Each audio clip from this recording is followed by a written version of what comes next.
नमस्कार, आप देख रहे हैं हिंदुस्तानी प्लेटफॉर्म न्यूज। सीनियर एडवोकेट हूँ पटना हाई कोर्ट में। अभी 3 वर्षों से मैं बार काउंसिल का चेयरमैन हूँ। दूसरी बार भी यूनिवर्सली फिर से चेयरमैन बनाया गया। इसी बात की पूछने के लिए कि हम लोग सर पूरे मीडिया टीम आपके पास पहुंची है, सर किस तरह के शुभकामना संदेश आप पूरे बिहार और पूरे झारखंड के पास होते हैं? देखिए, जनतंत्र में निष्पक्ष और निर्भीक मीडिया का होना बहुत जरूरी है। मजबूत विपक्ष का होना बहुत जरूरी है और जागृत नागरिक होना भी बहुत जरूरी है। ये किसी भी जनतंत्र की सफलता के लिए ये तीनों स्तंभ एकदम मजबूत होना चाहिए। निष्पक्ष मीडिया हो, निर्भीक अपोजिशन हो और सजग जनता हो देश की, जो राष्ट्र हित में सोचते रहे। ये बहुत ही महत्वपूर्ण है किसी भी जनतंत्र को सफल बनने के लिए। अपना जनतंत्र बढ़ रहा है, मजबूती से बढ़ रहा है, दुनिया में आर्थिक शक्ति के रूप में बढ़ रहा है। अपना रक्षा तंत्र बहुत विकसित हुआ है। कल तक जो पड़ोसी देश विदेशों से अस्त्र शस्त्र लेकर हमसे लड़ते थे, आज उनकी एक बंद है। आज वो भारत की ओर आंख दिखाने की कुवत नहीं रखते। राष्ट्र बहुत ही बड़ा है, ये गौरव का विषय है। आपका G20 आया है, मेरी शुभकामना है। आप सब एक निष्पक्ष पत्रकारिता करें, जनता को सजग करें, उसकी मूल भावनाओं को व्यक्त करें, उसकी समस्या को समय पर व्यक्त करें और सही निष्कर्ष ढूंढने का प्रयास करें। जनता तक सही बातें जानी चाहिए।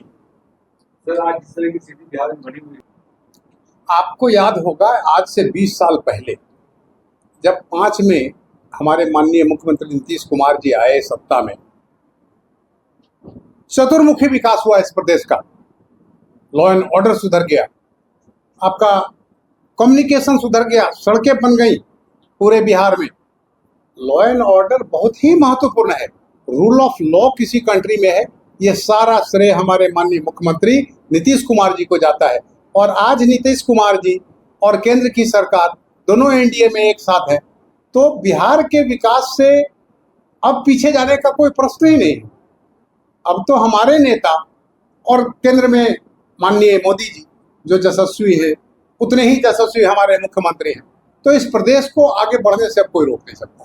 बिहार से थोड़े मिलना है। ये देखिए, पॉलिटिकल प्रश्न है, ये तो पार्लियामेंट को देना है, ये किसी प्राइम मिनिस्टर को भी नहीं देना है। ये सब बातें तो नीतिगत निर्णय जो होगा वो सदन के पटल पे तय होगा। डिमांड कर रहे हैं, हमारे माननीय मुख्यमंत्री कर रहे हैं और स्रोतों से भी आवाज उठ रही है कि बिहार पिछड़ा स्टेट था, काफी सुधरा है, तो इसको विशेष दर्जा मिलना चाहिए। हम भी आपके चैनल के माध्यम से अनुरोध करते हैं, जो स्टेक होल्डर्स हैं, हमारी संसद है, हमारे यशस्वी प्रधानमंत्री हैं, माननीय मुख्यमंत्री जी हैं, ये सब लोग बैठे बिहार को विशेष राज्य का दर्जा दिलाएं, ये बहुत ही जरूरी है। सर वर्तमान समय में जिस तरह की परिस्थिति बना हुआ है बिहार में, ये लगता है मूल रूप से जो इस तरह के षड्यंत्र कर रहे हैं वो तो गड़बड़ है, बुरी बात है। तब तो जो मेरिटोरियस बच्चे हैं वो पीछे चले जाएंगे और ये गलत मीन्स के द्वारा लोग कुछ ऊपर चले जाएंगे। इस पर तो रोक लगनी चाहिए। ये क्राइम बहुत ही गलत है, लेकिन आप इसके जरा मूल में जाइए। बेरोजगारी और कुछ सामाजिक विषमताएं भी दोषी हैं इन सारी बातों के होने में। ऐसे स्कैम पहले भी हुए हैं, आप मेडिकल वाले स्कैम को देखिएगा। तो ये पेपर लीक, इस तरह की बातों में कड़ाई से कार्रवाई होनी चाहिए ताकि ये पुनः रिपीट ना हो सके। सर आप इस बात को मानते हैं कि बेरोजगारी की वजह से ऐसा हो रहा है? नहीं, बेरोजगारी मैंने ये कहा, बेरोजगारी है, क्या बताएं, बेरोजगारी तो है ही, लेकिन केवल सरकार के पास इतनी नौकरियां कहाँ हैं जितने कि सारे बेरोजगार लड़के, सारे ग्रेजुएट, सारे इंजीनियर, सब सारे के सारे को एम्प्लॉयमेंट मिल जाए। स्टार्टअप्स होगा, कुछ प्रोजेक्ट्स बनेंगे, मल्टीनेशनल्स आपके यहाँ बिहार में करने आएंगे काम, विशेष राज्य का दर्जा मिलेगा, उनको आप जमीन मुहैया कराएंगे, बिजली की व्यवस्था बढ़ गई है, बहुत सुंदर हो गई है, तो मल्टीनेशनल आएंगे, एम्प्लॉयमेंट जनरेट करना होगा उनको, उद्योग लगाने के लिए, लघु उद्योग लगाने के लिए, उनकी प्रतिभा को सही दिशा में लगाने का भी प्रयास करना होगा। एम्प्लॉयमेंट केवल गवर्नमेंट एम्प्लॉयमेंट दे देगी, उससे पूरी बेरोजगारी दूर नहीं होगी। उसके लिए एक लंबी योजना बनानी होगी कि यूथ को एक दिशा मिले। अगर हर साल आपके मुल्क में 2 करोड़ बेरोजगार हो जाते हैं और नौकरी आपके पास 1 करोड़ होती है, तो वो तो मल्टीप्लाई करके बढ़ता ही जाएगा, वो बैकलॉग तो खत्म नहीं होगा। रिटायरमेंट भी तो होता है सर। रिटायरमेंट का रेशियो क्या होता है? रिटायरमेंट एज को तो नहीं बढ़ाया गया, इसीलिए नहीं बढ़ाया गया। जैसे देखिए, प्रोफेसर को, डॉक्टर को 65 साल कर दिया, तो बिहार सरकार में तो 60 ही रह गया। उसको बढ़ाया जा सकता था, क्यों नहीं बढ़ाया गया? कि भाई आने वाली पीढ़ी को भी तो रोजगार चाहिए। दिशा विहीन अगर यूथ हो गया तो मुल्क में कठिनाई पड़ जाएगी। उसको दिशा तो देनी होगी ना, चाहे आप उसको इंफ्रास्ट्रक्चर बढ़ा के, मल्टीनेशनल को जगह दे करके, एम्प्लॉयमेंट जनरेट करके, लघु उद्योगों को बढ़ा करके रोजगार मुखी व्यवस्था होनी चाहिए, जिसमें हर आदमी को लगे कि हम कुछ करेंगे, ना चाहते हैं तो कर सकेंगे। ऐसा नहीं है कि नौकरी मिलने से ही बहुत बढ़िया हो जाता है। जो लड़के इंटरप्रेनर्स हैं, आज आप देख रहे हैं आईटीएंस कनाडा में जाके वो होटल खोल रहे हैं, आईआईटी का काम नहीं कर रहे हैं, उसको लग रहा है उसमें ज्यादा मुनाफा है। तो रोजगार अगर करेगा तो उसमें बेटर लाइफ उसके पास होगा, लेकिन उसके लिए व्यवस्था तो चाहिए, इंफ्रास्ट्रक्चर तो मुहैया करना होगा जनता को। सर, क्राइम को लेकर काफी सारा समस्या है, हालांकि पटना में आते हुए आप देख रहे हैं कि सब लगातार गोली मारी चल रहा है। सर, इस पे क्या कुछ विशेष लोगों को सजेस्ट कर सकते हैं? देखिए, लॉ एंड ऑर्डर देखने वाली एजेंसियां हैं। हमारे मुख्यमंत्री, आपको याद है, जंगल राज से इस राज्य को कहाँ ले आए थे, तो वो लोग, जो सरकारी एजेंसी है वो देख रही है, इस सब पर रोक लगनी चाहिए। कोई नहीं कह सकता कि क्राइम प्रोन सोसाइटी तो नहीं होनी चाहिए, उसमें रोक लगनी चाहिए। कि पहले जो जिस तरीके से होता था, तो पहले मुंह से झगड़ा हो जाता था, पहले लाठी से भी पीटा, मतलब एक दूसरे को वार करके हो जाता था। कि फिलहाल में अभी ऐसा समस्या है, लगातार डायरेक्टली गोली जो हाँ, सहनशीलता की कमी हो गई यूथ में। पहले हम लोग माता पिता को भगवान समझते थे, अब माता पिता को आप एटीएम कार्ड समझ रहे हैं कि बस माता पिता का काम सिर्फ रुपया निकालना है। सहनशीलता की कमी हो गई, वो धैर्य से जीवन को ले नहीं चलना चाहता है, जल्दी से समस्या का समाधान ढूंढता है, इसलिए दिग्भ्रमित हो जा रहा है। इस बार सर, क्योंकि आप बार-बार जब हम इस पेशे में आए थे तो ये सोचकर आए तो नहीं थे कि हमें कोई पेंशन मिलेगा, हमें सारी सरकार की तरफ से कोई सुरक्षा मुहैया होगी, या उसके तरफ से कोई मेडिक्लेम, कोई वेलफेयर स्कीम्स, इंश्योरेंस की स्कीम मिलेगी। ये तो पहले कल्पना नहीं थी, लेकिन परिस्थितियां बदलती गई। अनएम्प्लॉयमेंट के चलते हमारे बाहर में भी बहुत लड़के आए, बिहार में कॉलेजेस खुले, लॉ की डिग्रियां मिलने लगी, हिंदुस्तान में लॉ स्कूल्स, बड़े बड़े 5 ईयर्स कोर्स खुलने लगे।